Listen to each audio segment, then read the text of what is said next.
नमस्ते साथियों, कैसे हो। आज की अपनी इस ऑनलाइन क्लास में अपना जो टॉपिक है वो है प्राशन, दाब, ऑस्मेटिक प्रेशर की हम बात करेंगे। हमने चैप्टर नंबर 2 सॉल्यूशन स्टार्ट किया था।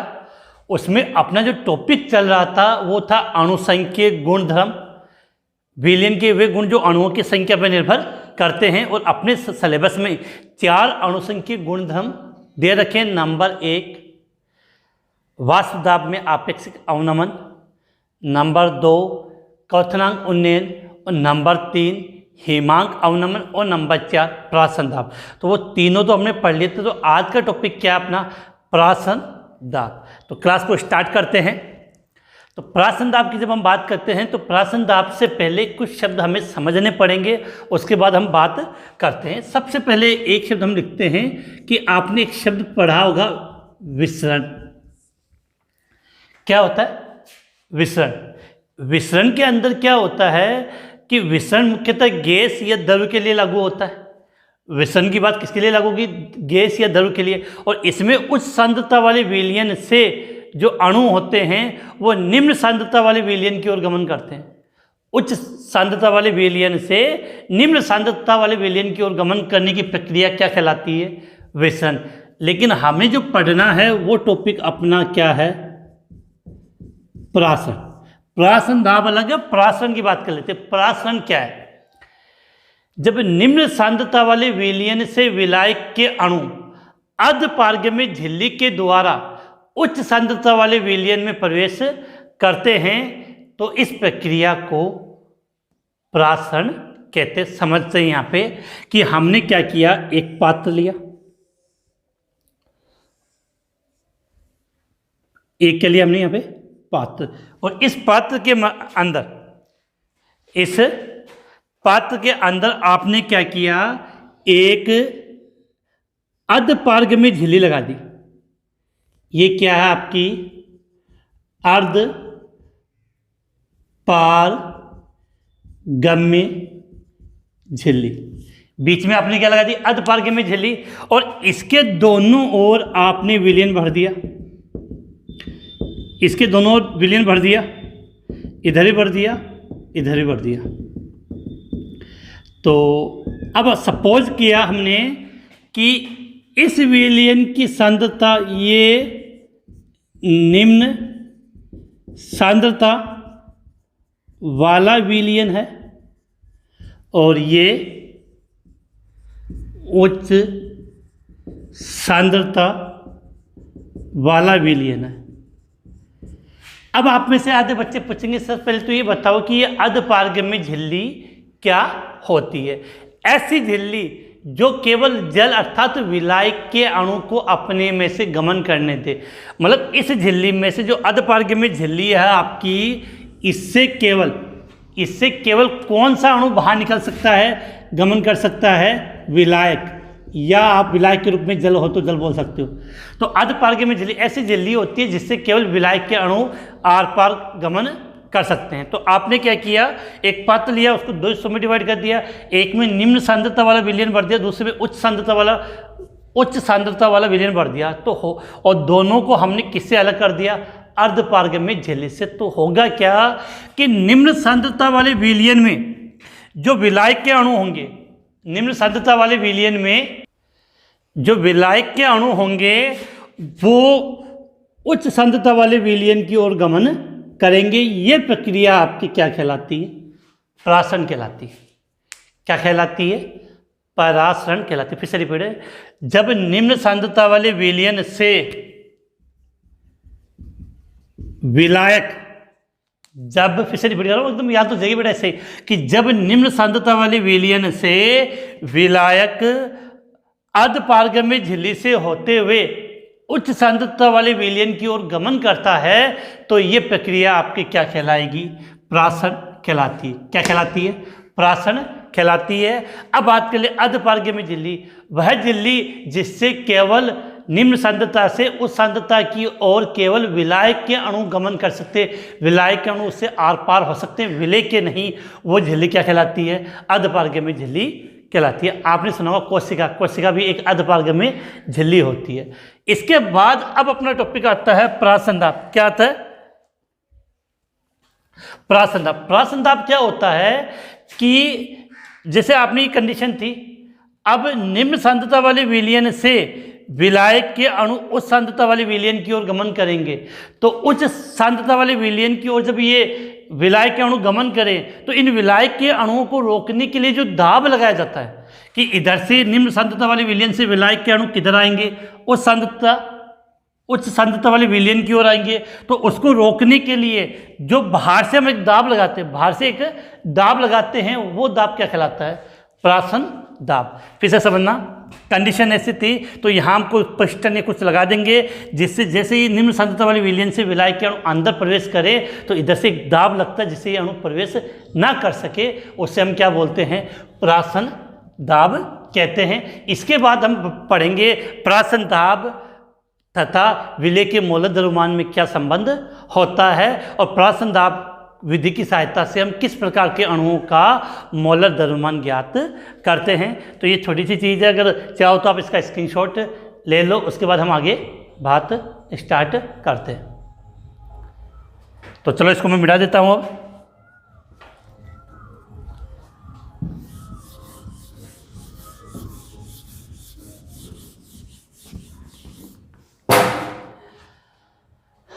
आज के बाद आपको किसी भी वीडियो का जो नोटिफिकेशन है वो केवल यूट्यूब चैनल के माध्यम से ही प्राप्त होगा। व्हाट्सएप के माध्यम से कोई भी सूचना आपको नहीं मिलने वाली। इसलिए अभी तक अगर आपने चैनल को सब्सक्राइब नहीं किया तो ज़रूर सब्सक्राइब कर लें और बेल आइकॉन पे क्लिक करना ना भूलें, जिससे जब भी अपनी ऑनलाइन क्लास हो तब आपके पास नोटिफिकेशन आ सके। अन्यथा आपको पता ही नहीं चलेगा कि बूस्टर सर की क्लास हो भी गई और पता नहीं चला। चलो अब सबसे पहले हम स्टार्ट करते हैं कि सबसे पहले हमने क्या लिख रहे हैं। प्रासन दाब अपना टॉपिक है, उसमें हम सबसे पहले हम यहाँ स्टार्ट करते हैं प्रासन। कोई पूछे प्रासन किसे कहते हैं तो इसके हम क्या लिखेंगे कि निम्न सांद्रता वाले विलयन से विलायक के अणुओं का, निम्न सांद्रता वाले विलयन से विलायक के अणुओं का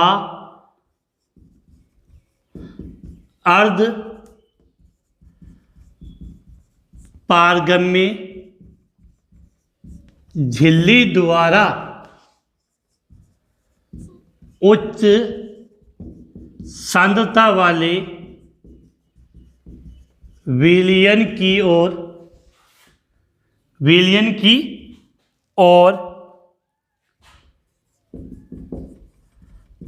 प्रवाहित होना प्रासरण कहलाता है। निम्न सांद्रता वाले विलयन से विलायक के अणुओं का निम्न सांद्रता वाले विलयन से विलायक के अणुओं का अर्धपारगम्य झिल्ली के द्वारा उस सांद्रता वाले विलयन की ओर गमन होना क्या कहलाता है? प्रासरण कहलाता। अब हम यहाँ से बात कर लेते हैं प्रासरण दाब की। किसकी बात कर लेते हैं बेटा? प्रासरण दाब की। प्रासन दाब से पहले आप ये क्लियर हो जानी चाहिए कि ये अर्धपारगम्य झिल्ली किसे कहते हैं, तो वो लिख लेते हैं हम अर्धपारगम्य झिल्ली। क्या लिखा है? अर्धपारगम्य झिल्ली। तो अर्धपारगम्य झिल्ली के लिए क्या लिखेंगे? वह झिल्ली जो अपने में से केवल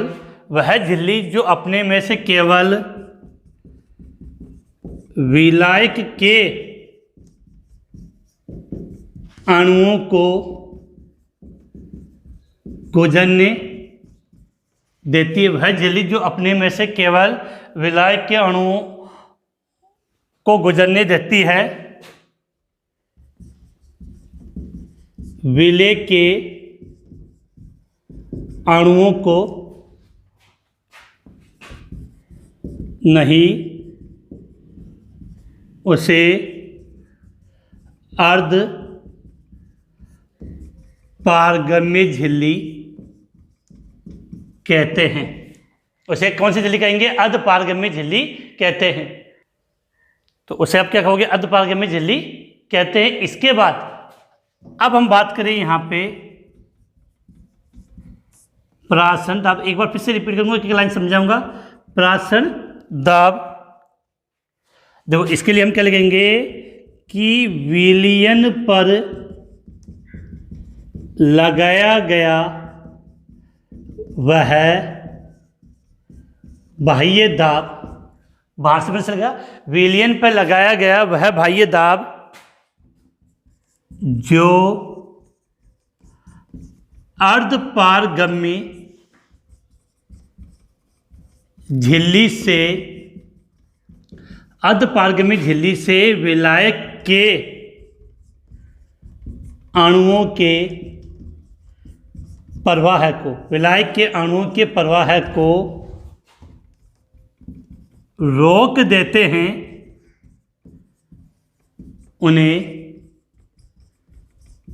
उसे देखो विलयन पर लगाया गया वह बाह्य दाब जो अर्धपारगम्य झिल्ली से विलायक के अणुओं के प्रवाह को रोक देते हैं, उसे प्रासन दाब कहते हैं। उसे क्या कहते हैं? प्रासन दाब कहते हैं। अब यहाँ से कुछ बातें हम क्लियर कर लेते हैं कि कहीं कंफ्यूजन ना रहे। सबसे पहले हमने हेडिंग क्या लिखी आज की क्लास में? प्रासन दाब, अणुसंख्यक गुणधर्म का चौथा एग्जाम्पल अपने सिलेबस का। सबसे पहले हम बात करते हैं प्रासन। तो पहले बात सुनना, प्रासन में होगा क्या कि निम्न सांद्रता वाले विलयन से उच्च सांद्रता वाले विलयन की ओर, मतलब निम्न से उच्च की ओर, कौन?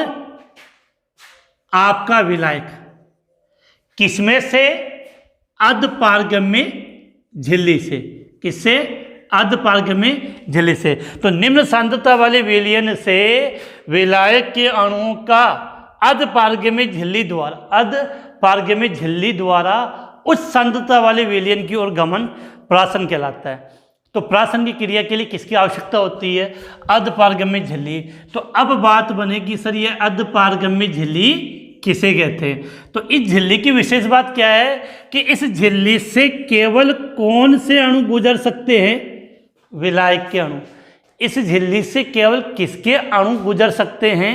विलायक के अणु गुजर सकते हैं। अब प्रासन दाब क्या है? तो बेटा प्रासन दाब को समझना कि क्या हुआ, निम्न सांद्रता वाले विलयन से विलायक के अणु अर्धपारगम्य झिल्ली के द्वारा उस सांद्रता वाले विलयन की ओर गमन करते हैं। तो उस सांद्रता वाले विलयन पे आप एक दाब लगाओ, इतना दाब लगाएं जिससे वो विलायक के अणु उसके अंदर प्रवेश ना कर सके। वो दाब क्या कहलाता है? प्रासन दाब। तो विलयन पर लगाया गया वह बाह्य दाब, विलयन पर लगाया गया वह बाह्य दाब जो अर्धपारगम्य झिल्ली से होते हुए, कहाँ से? अर्धपारगम्य झिल्ली से होते हुए विलायक के अणुओं के प्रवाह को क्या कर देता है? रोक देता है, बंद कर देता है, रोक देता है। उसे हम क्या कहेंगे? प्रासन दाब। तो क्लियर है? अब प्रासन दाब और विलय के मौलिक द्रव्यमान में क्या संबंध होता है, इससे रिलेटेड एक सवाल आ जाता है, उसकी हम बात कर लेते हैं। तो पहले आप इसका एक बार स्क्रीनशॉट ले लें, फिर हम आगे बात करें।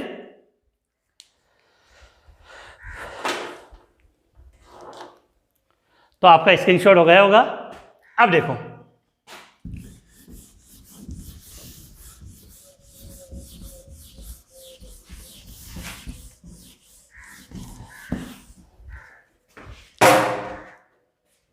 टॉपिक का हम लिख लेते पहले यहाँ पे।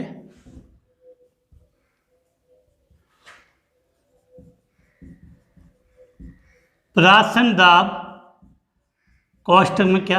पाई। प्रासन दाब को हम किससे रिप्रेजेंट कर रहे हैं? पाई से। प्रासन दाब तथा विलय के मोलर द्रव्यमान में, प्रासन दाब व विलय के मोलर द्रव्यमान में संबंध क्या है? प्रासन दाब और विलय के मोलर द्रव्यमान की सीधी सी बात है कि प्रासन दाब की सहायता से हमें विलय का मोलर द्रव्यमान ज्ञात करना होता है। तो ये बात समझ गई कि टॉपिक कौन सा है। प्रासन दाब को किससे रिप्रेजेंट किया? पाई से। और विलेय के मोलर द्रव्यमान तो आप कंटिन्यू क्लास से ले रहे हो तो बिल्कुल याद होगा कि विलेय के मोलर द्रव्यमान को हम किससे रिप्रेजेंट करते हैं, जल्दी से कमेंट्स में दीजिए, कमेंट्स में लिखिए कि विलेय के मोलर द्रव्यमान को हम किससे रिप्रेजेंट करते हैं। तो आप लिखोगे कि कैपिटल MB से, ठीक है। तो अब जो इसको हमें लिखना है तो सबसे पहले एक समीकरण होती है, हम उसकी बात कर लेते हैं वन टॉप समीकरण से। देखो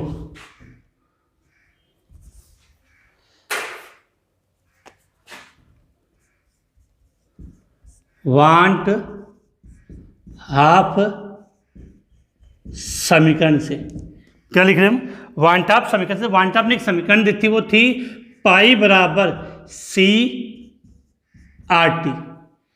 वांट हाफ ने एक समीकरण दी थी, वो समीकरण क्या थी, पाई बराबर CRT।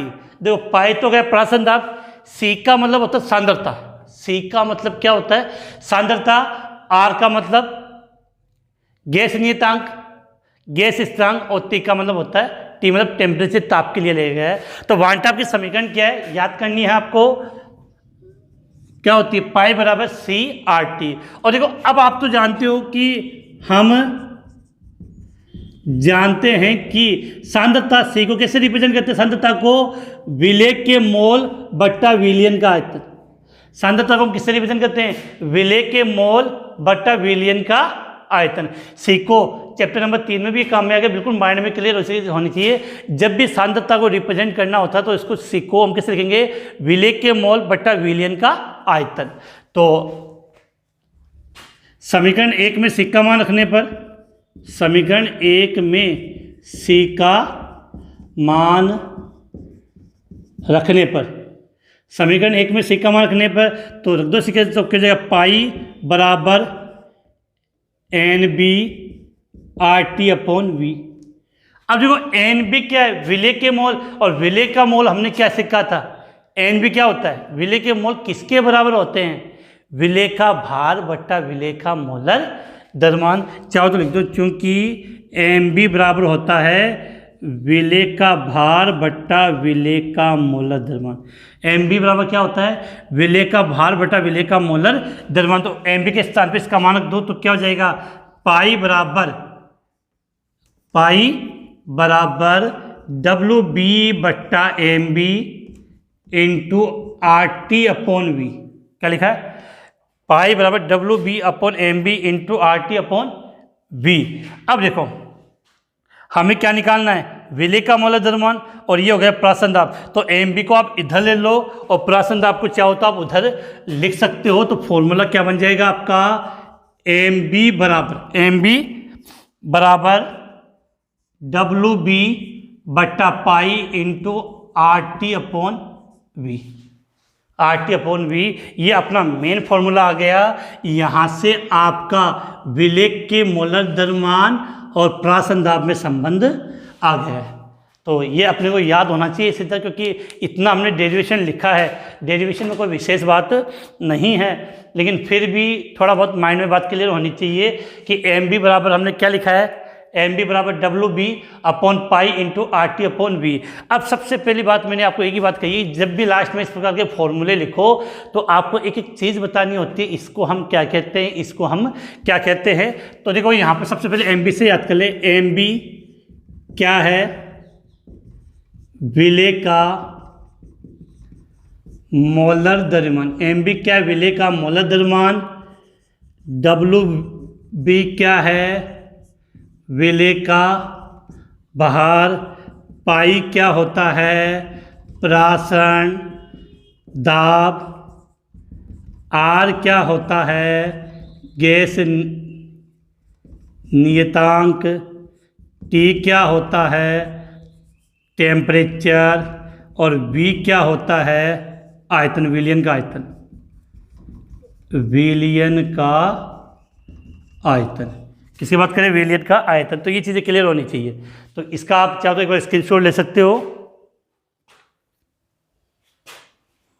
देखो अब एक क्वेश्चन पूछा जाता है, चलो वो लिख देते, उसके बाद ले लेंगे स्क्रीनशॉट, कि प्रोटीन, बहुलक या अन्य वृहद अणु मतलब बड़े अणु के मोलर द्रव्यमान को कौन सी विधि के द्वारा ज्ञात किया जाता है? तो प्राशन दाब की सहायता से प्रोटीन, बहुलक तथा अन्य वहद अणुओं का मोलर द्रव्यमान ज्ञात किया जाता है। तो यहाँ लिख सकते हो कि प्राशन दाब विधि की सहायता से, क्या लिखा है? प्राशन दाब विधि की सहायता से प्रोटीन, बहुलक तथा अन्य वहद अणुओं का मोलर द्रव्यमान ज्ञात किया, अन्य वहद अणुओं का मोलर द्रव्यमान ज्ञात किया जाता है। तो एक बार हम फिर से बात कर लें। हमने स्टार्ट किया प्राशन दाब मतलब पाई तथा विलेय का मोलर द्रव्यमान एमबी में संबंध। तो आपको याद क्या करना था? वान टाप समीकरण से। वान टाप ने एक समीकरण दी थी, समीकरण आपको सीधी याद करनी है, पाई बराबर CRT।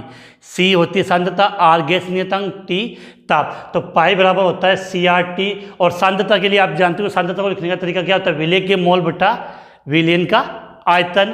अब देखो सी का मान यहाँ दो, तो ये समीकरण आ गया। और विलेय के मोल को हम कैसे लिखते हैं? विलेय का भार बटा विलेय का मोलर द्रव्यमान। तो आपने ये लिख दिया, तो ये मान आ गया। अब यहाँ से हमें एमबी का मान ज्ञात करना है, तो एमबी आप यहाँ से आसानी से ज्ञात कर सकते हो। तो ये फॉर्मूला हो गया, किसको क्या कहते हैं। और ये बात सबसे इम्पोर्टेंट है जो अपनी माइंड में होनी चाहिए कि एक तो ये फॉर्मूला कि एमबी बराबर क्या हो जाएगा? WB/RT, WB upon pi into RT upon V हो जाता है। और प्राशन विधि की सहायता से, प्राशन दाब विधि की सहायता से, ये याद रखना एग्जाम में पूछा गया, बोर्ड एग्जाम में आया और क्वेश्चन है, इंपॉर्टेंट बात है। प्रोटीन, बहुलक तथा अन्य जो वहद अणु, वहद का मतलब बड़े अणुओं का जो मोलर द्रव्यमान ज्ञात किया जाता है वो किसकी सहायता से? प्राशन दाब की सहायता से ज्ञात किया जाता है। तो आप इसका स्क्रीनशॉट ले लें, इसके बाद हम इस टॉपिक को और आगे कंटिन्यू करते हैं।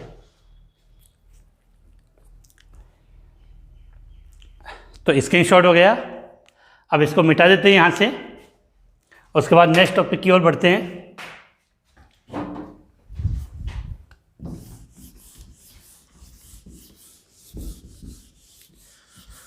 तो बेटा टॉपिक इतना हार्ड नहीं है, अगर आपने कंटिन्यू क्लासेस शुरू से अटेंड की है तो बिल्कुल हो जाएगी। और कल या परसों की 2 दिन की क्लास में ये चैप्टर अपना अच्छे तरीके से बिल्कुल समाप्त हो जाएगा। अब हम बात करते हैं नेक्स्ट टॉपिक की तरफ।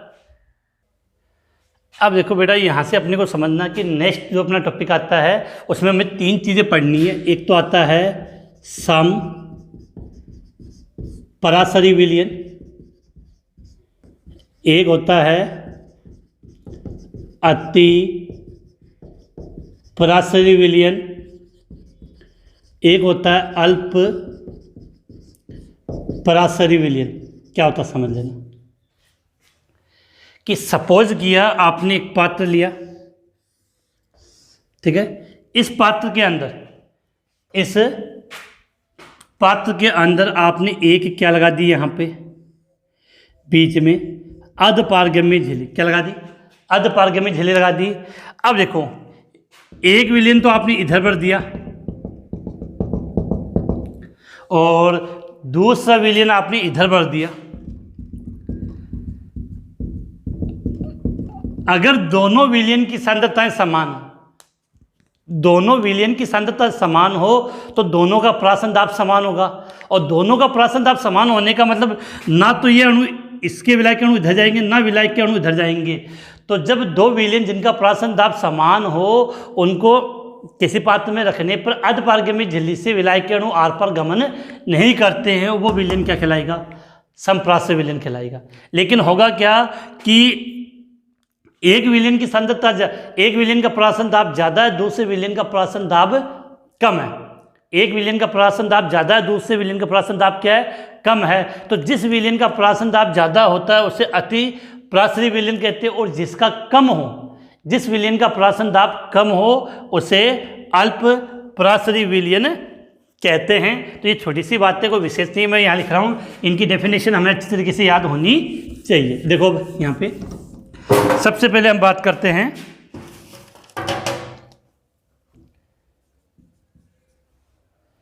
सम परासरी विलयन आइसोटोनिक सॉल्यूशन। क्या लिखा है? सम परासरी विलयन। सीधी सी बात है, इस प्रकार के में दोनों जो विलयन होंगे उनका प्रासन दाब बेटा क्या होगा? समान होता है। तो इसके लिए अगर हमें लिखना है तो हम ये लाइन लिख सकते हैं कि वे दो विलयन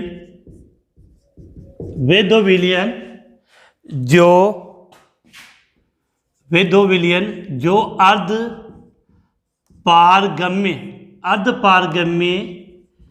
झिल्ली से पृथक होने पर विलायक के अणुओं का बहाव नहीं होने दे अर्थात दोनों का प्रासन दाब समान हो तो ऐसे विलयन समपरासरी विलयन कहलाते हैं। सीधी सी बात है कि आपने क्या किया, एक विलयन इधर लिया, दूसरा विलयन इधर, बीच में अर्धपारगम्य में जुड़ लिया। अगर दोनों का प्रासन दाब समान है तो विलायक के अणु किधर ही गमन नहीं करेंगे, और विलायक के अणु गमन नहीं करेंगे तो अर्थात ऐसा विलयन क्या कहलाएगा? समपरासरी विलयन। इसके बाद और एक चीज और, इनकी जो समपरासरी विलयन होते हैं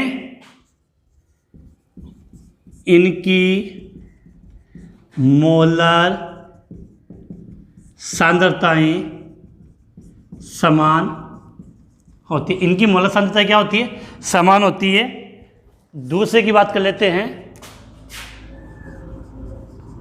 अति परासरी विलयन हाइपरटोनिक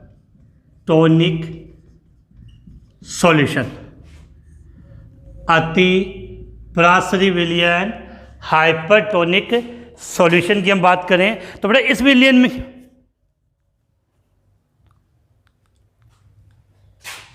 देखो क्या लिखेंगे? दो विभिन्न प्रासन दाब वाले विलयन, दो विभिन्न प्रासन दाब वाले विलयनों में से वह विलयन जो दो विभिन्न प्रासन दाब वाले विलयनों में से वह विलयन जिसका प्रासन दाब दूसरे के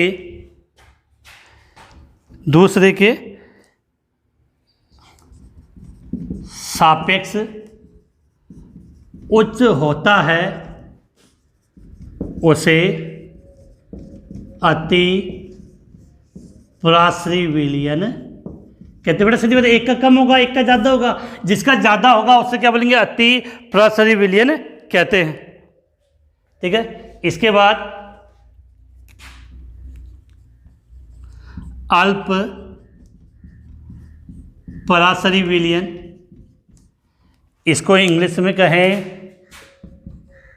तो हाइपोटोनिक सॉल्यूशन। तो सीधी सी बात है कि इसमें क्या होगा? उसमें ज़्यादा था, इसमें क्या हो जाएगा? कम हो जाएगा। तो हम लिख सकते हैं कि दो विभिन्न प्रासन दाब वाले विलयनों में से वह विलयन जिसका प्रासन दाब दूसरे के सापेक्ष क्या हो?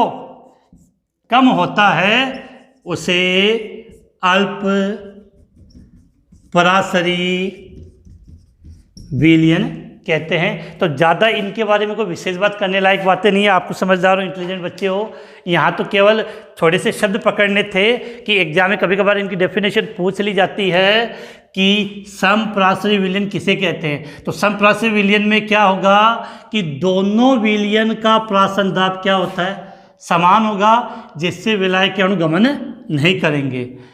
अति प्रासरी विलयन में जिसका प्राशन दाब क्या हो, उच्च हो, जिसका प्राशन दाब क्या उच्च हो वो अति प्राशन दाब कहलाएगा। और अल्प प्रासरी विलयन की बात करें तो जिसका वाष्प दाब, जिसका प्राशन दाब क्या हो, कम हो, वो अल्प। ये अति और अल्प होते हैं, वो सापेक्ष निर्धारित किए जाते हैं एक दूसरे को रख के। तो आप इसका स्क्रीनशॉट लें। उसके बाद इसी प्राशन दाब का एक नया टॉपिक आता है, प्रतिलोम प्राशन। उसकी हम बात करें, बहुत अच्छा टॉपिक है और एग्जाम में क्वेश्चन भी आ जाता है, प्रतिलोम प्राशन क्या होता है। स्क्रीनशॉट हो गया? आगे बढ़ाएं टॉपिक को। कमेंट्स में यस या नो जल्दी से लिखिए, जिससे मुझे पता चल जाए। कमेंट्स में यस या नो। ओके, मिटा देते हैं अब इसको।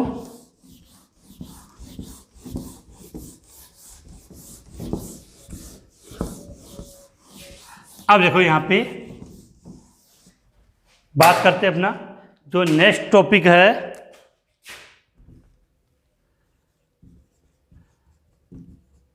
प्रतिलोम प्रासरण रिवर्स। प्रतिलोम प्रासरण रिवर्स मोसिस। देखो बेटा, आपने एक शब्द सुना होगा, उसकी हम बात कर लेते हैं कि हम पढ़ते अपने घरों में, हम आजकल पानी को शुद्ध करने के लिए, पानी को शुद्ध करने के लिए अपने घरों में क्या लगाते हैं हम, आरओ। आरओ बोलते हो ना, कि हम अपने घरों में पानी को शुद्ध करने के लिए क्या शब्द किसका यूज करते हैं, आरओ का यूज करते हैं। ठीक है, तो आरओ की फुल फॉर्म क्या होती है?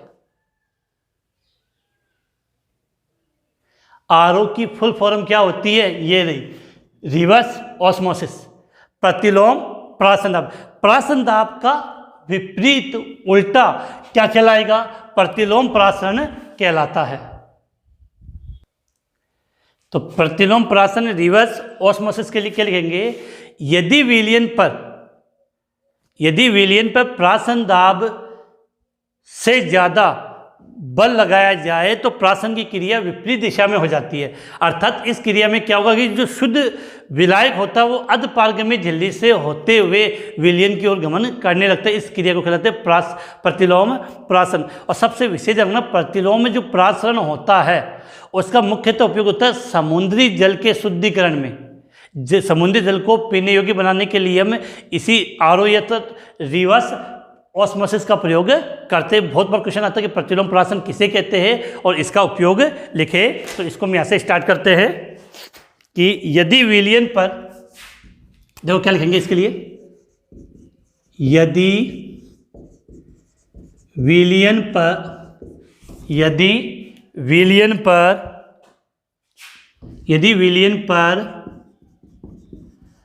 प्राशन दाब से, यदि विलयन पर प्राशन दाब से अधिक दाब लगा दिया जाए तो, थोड़ा कम चल रहा होगा, पेन चेंज कर लेते हैं। यदि विलयन पर प्राशन दाब से अधिक दाब लगा दिया जाए तो प्राशन की क्रिया, तो प्राशन की क्रिया या प्राशन की दिशा बोल दो, प्राशन की दिशा बदल जाती है। प्राशन की दिशा बदल जाती है, अर्थात शुद्ध विलायक का मतलब शुद्ध विलायक की बात करें, अर्थात शुद्ध विलायक अब अर्ध पारगम्य, शुद्ध विलायक अर्ध पारगम्य झिल्ली द्वारा विलयन में गमन करने लगते हैं। इस प्रक्रिया को प्रतिलोम प्रासरण कहते हैं। इस प्रक्रिया को क्या कहते हैं हम? प्रतिलोम प्रासरण कहते हैं। प्रतिलोम प्राशन कोष्टक में क्या लिख सकते हैं? आरो। प्रतिलोम प्राशन के द्वारा समुद्री जल का शुद्धिकरण, प्रतिलोम प्राशन द्वारा समुद्री जल का शुद्धिकरण किया जाता है। प्रतिलोम प्राशन के द्वारा समुद्री जल का शुद्धिकरण किया जाता है। तो कोई विशेष बात नहीं है, सिंपल सा एक टॉपिक है जिसको आप आसानी से याद कर सकते हो कि सबसे इंपॉर्टेंट प्रतिलोम प्राशन अर्थात आरओ का उपयोग किसमें किया जाता है? समुद्री जल के शुद्धिकरण में इसका प्रयोग किया जाता है। नॉर्मल प्राशन होता है उससे ज़्यादा दाब लगा दो तो क्रिया विपरीत दिशा में हो जाएगी। प्रतिलोम नाम से ही क्लियर है, तो आप इसका स्क्रीनशॉट ले लें। एक छोटी सी बात बेटा वो लिख देता हूँ मैं, कभी कभार एग्जाम में आ जाती है, एक अतः बुक के अंदर दे रखी है तो उसको लिख देता हूँ। उसके बाद हम आगे बात करें कि जो लोग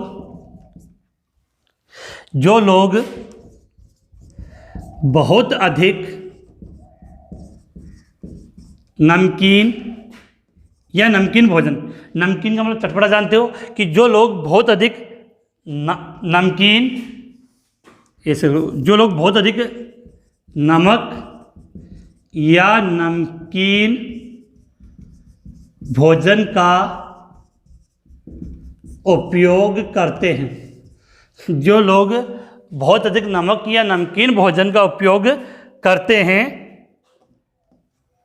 हैं वे उत्तक कोशिकाओं या अंतरा कोशिकाओं के मध्य का स्थान, तो वो उत्तक कोशिकाओं या अंतर कोशिकाओं स्थानों के मध्य जल धारण महसूस करते हैं। इसके परिणाम स्वरूप वहाँ सूजन उत्पन्न हो जाती है। इसके परिणाम स्वरूप वहाँ क्या उत्पन्न हो जाती है? सूजन उत्पन्न हो जाती है, जिसे शोथ कहते हैं। ये शब्द रखना, जिसे शोथ कहते हैं। ईडेमा इंग्लिश में लिखना चाहो तो ईडेमा कहते हैं। समझा दूँ क्या होता है कि बेटा बहुत से लोग क्या होंगे कि ज़्यादा नमक युक्त भोजन या नमकीन भोजन करेंगे तो उससे क्या होगा कि उनकी जो पेट के जो अंदर की जो उत्तक कोशिकाएं होती है, जो उन कोशिकाओं के मध्य का स्थान होता है, वहाँ जल के अणु ज़्यादा प्रवेश कर जाएंगे, जिससे वहाँ सूजन उत्पन्न हो जाती है और वो पीड़ा का अनुभव करते हैं। उस कंडीशन को हम शोथ कहते हैं।